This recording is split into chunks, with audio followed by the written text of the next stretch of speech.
Assalamualaikum warahmatullahi wabarakatuh. Perkenalkan, nama saya Dara Distia dari program studi ilmu kelautan dengan NIM 23030310006. Nah, di sini saya mendapatkan tugas dari Bapak dosen Rizkan Khairal Munandar tentang faktor-faktor pembatas. Nah, faktor-faktor yang dapat membatasi sedimen antara lain adalah yang pertama ada kedalaman perairan, kecepatan arus, topografi bawah laut, pola iklim, ukuran dan bentuk partikel, dan yang terakhir konsentrasi partikel. Nah, sedimen adalah proses pengendapan bahan yang terbawa oleh air, angin, atau gletser. Proses sedimentasi dapat terjadi karena adanya pelapukan batuan, erosi, dan transportasi. Berikut adalah beberapa faktor yang dapat mempengaruhi sedimentasi. Yang pertama, iklim. Intensitas hujan dapat menyebabkan erosi yang memicu sedimen. Yang kedua, topografi. Topografi bawah laut dapat mempengaruhi tipe sedimen yang terakumulasi. Yang ketiga, karakteristik tanah. Karakteristik tanah dapat mempengaruhi sedimentasi. Yang keempat, vegetasi penutup tanah. Vegetasi penutup tanah dapat mempengaruhi sedimentasi. Tata guna lahan. Tata guna lahan dapat mempengaruhi sedimentasi. Berikutnya, fisika kimia sedimen. Fisika kimia sedimen dapat mempengaruhi pengendapan sedimen. Dan yang terakhir, dinamika air. Gerakan air di sekitarnya dapat mempengaruhi penggerakan sedimen. Sedimen dapat dibedakan menjadi beberapa jenis, yaitu sedimen air, sedimen angin, dan sedimen gletser. Ini contoh proses pengendapan batuan sedimen. Sumber sedimen dapat berasal dari pelapukan batuan, erosi sungai, dan debu atmosfer. Pelapukan batuan. Sedimen dapat berasal dari pelapukan batuan oleh air atau angin. Butiran-butiran dari hasil pelapukan mengendap secara berlapis-lapis. Semakin lama, endapan tersebut akan semakin tebal dan padat. Erosi sungai. Erosi sungai dari lereng dan alur sungai yang berpindah-pindah menghasilkan banyak sedimen. Sungai memindahkan sedimen ke hilir. Sedimen diendapkan di delta sungai alami dan daratan banjir. Debu atmosfer. Debu global yang jatuh dari atmosfer dapat menghasilkan tingkat akumulasi sedimen 1 mm atau lebih per kiloyear. Klasifikasi sedimen. Yang pertama, sedimen litogenik, berasal dari batuan yang sudah ada sebelumnya. Yang kedua, sedimen biogenik, tersusun dari sisa-sisa organisme laut. Yang ketiga, sedimen hidrogen, terbentuk ketika material yang terlarut dalam air mengendap dan membentuk partikel padat. Dan yang terakhir, sedimen kosmogenetik, berasal dari sumber laut angkasa. Sedimen yang dapat ditemukan di dasar hampir setiap badan air seperti sungai, anak sungai, danau, dan di seluruh lautan. Nah, pada gambar ini menggambarkan sebuah siklus hidrologi atau siklus air, khususnya untuk memfokuskan pada bagian aliran permukaan dan bentang alam yang terkait dengan air. Yang kedua, morfologi sedimen. Morfologi sedimen adalah bentuk dan ukuran partikel sedimen.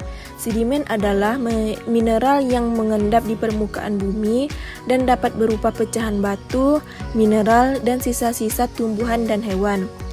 Partikel sedimen dapat berukuran dari besar sampai yang sangat halus. Sedimen dapat berukuran kecil butiran pasir atau sebesar bongkahan batu. Klasifikasi sedimen berdasarkan tenaga pengangkut.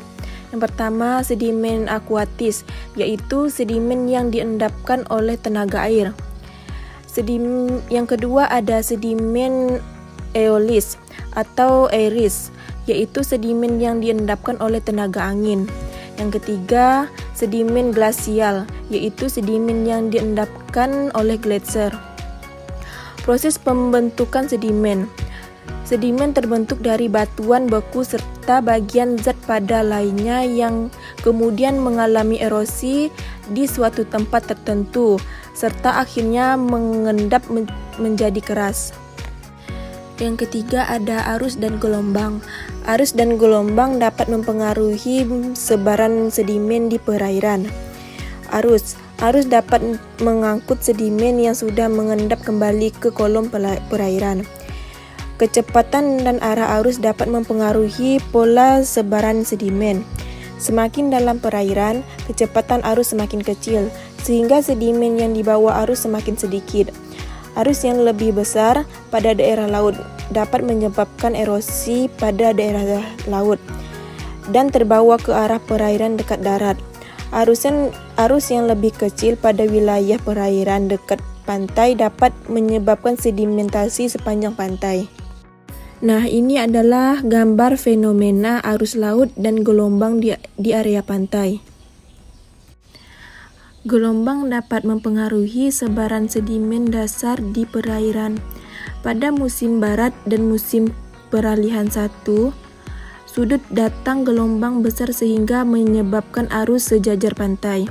Pada musim timur dan musim peralihan 2, sudut datang gelombang tidak terlalu besar sehingga menghasilkan arus balik menuju arus sejajar pantai.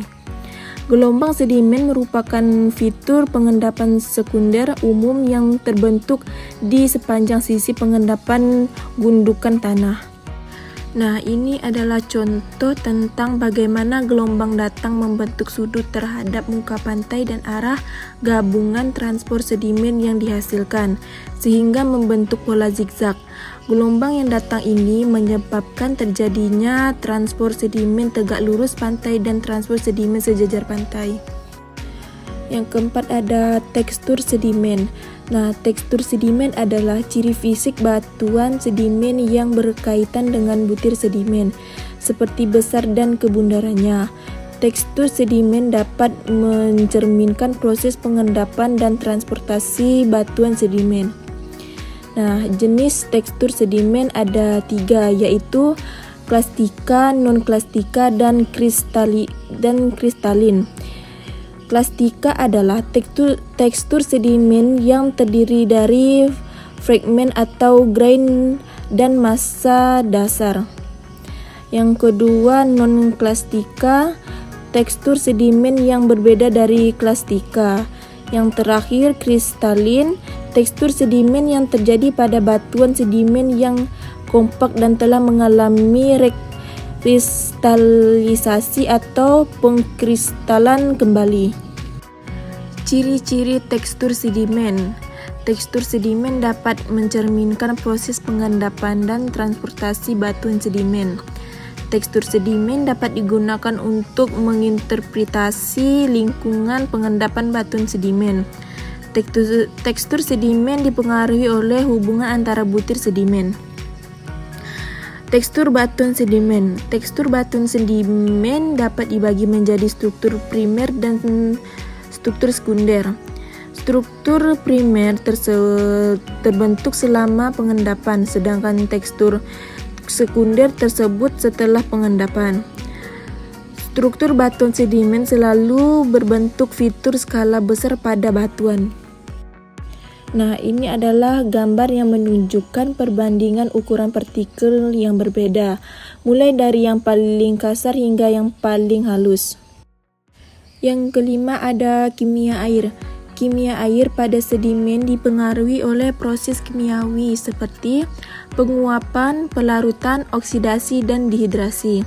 Kimia air pada sedimen juga dipengaruhi oleh pH air yang dapat mempengaruhi pelarutan dan pengendapan partikel-partikel sedimen. Penguapan air. Penguapan air dapat meningkatkan kandungan timbal dan strontium serta zat terlarut lainnya.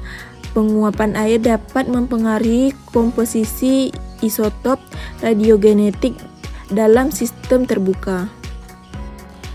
pH air. Perubahan pH air dapat mempengaruhi proses pelarutan dan pengendapan partikel-partikel sedimen. Yang kedua, pH sedimen yang diukur adalah pH aktual atau pH H2O dan pH cadangan atau potensial (pH KCl). pH aktual sedimen mempengaruhi muatan permukaan sedimen. pH KCl digunakan untuk mengetahui keberadaan mineral terubahkan dalam sedimen. Sedimen dan kualitas air. Sedimen dapat membawa nutrisi dan pestisida yang dapat berdampak negatif pada kualitas air. Karakteristik fisik sedimen dapat menyumbat saluran sungai, menimbulkan endapan lumpur di waduk, menutupi tempat pemijahan ikan. Yang keenam ada fisika. Fisika air pada sedimen dapat meliputi karakteristik fisik sedimen dan proses sedimentasi. Karakteristik fisik sedimen. Yang pertama, sedimen dapat berupa batuan, mineral, sisa-sisa tumbuhan dan hewan. Yang kedua, sedimen dapat memiliki ukuran yang beragam dari yang besar sampai sangat halus. Yang ketiga, sedimen dapat memiliki bentuk yang beragam seperti bulat, lonjong sampai persegi. Proses sedimentasi. Yang pertama, sedimentasi adalah proses pemisahan padatan tersuspensi dari cairan secara gravitasi. Yang kedua, proses sedimentasi sering disebut sebagai pengendapan. Yang ketiga, proses sedimentasi secara teratur digunakan dalam pengolahan air dan air limbah. Yang berikutnya ada dampak sedimen terhadap air. Yang pertama ada sedimen dapat menyumbat saluran sungai. Yang kedua, sedimen dapat menimbulkan endapan lumpur di waduk. Yang ketiga, sedimen dapat menutupi tempat pemijahan ikan. Yang keempat, sedimen dapat mengurangi kualitas air di hilir. Yang kelima, sedimen dapat membawa nutrisi dan pestisida yang dapat berdampak negatif pada kualitas air. Dan yang terakhir, sedimen dapat menyebabkan air minum terasa tidak enak, bahkan setelah pengolahan air. Yang ketujuh ada mekanisme transport sedimen. Mekanisme transport sedimen mengontrol keberadaan, karakteristik dan sebaran sedimen pada suatu lingkungan. Ada dua mekanisme transport sedimen berlawanan yang didasarkan atas dua jenis muatan, yaitu muatan tersuspensi. Pada mekanisme ini, kekuatan arus dari air atau udara menyebarkan partikel-partikel sedimen halus seperti lanau, lempung dan ukuran pasir, kemudian memindahkannya dalam aliran. Dengan kata lain, partikel-partikel tersebut berada dalam kolom air. Yang kedua, muatan pada lapisan dasar perairan atau muatan yang tidak secara terus-menerus berada dalam bentuk suspensi dalam kolom air, seperti partikel-partikel yang lebih besar dan berat. Dirollingkan transport sepanjang dasar perairan. Nah, ini adalah contoh mekanisme transportasi sedimen, mulai dari batuan dasar yang terangkat dan terpapar, mengalami pelapukan, erosi, sehingga sedimen tersebut diangkut dan diendapkan di suatu tempat. Sekian penjelasan tentang proses pengendapan batuan sedimen dari saya. Terima kasih. Assalamualaikum warahmatullahi wabarakatuh.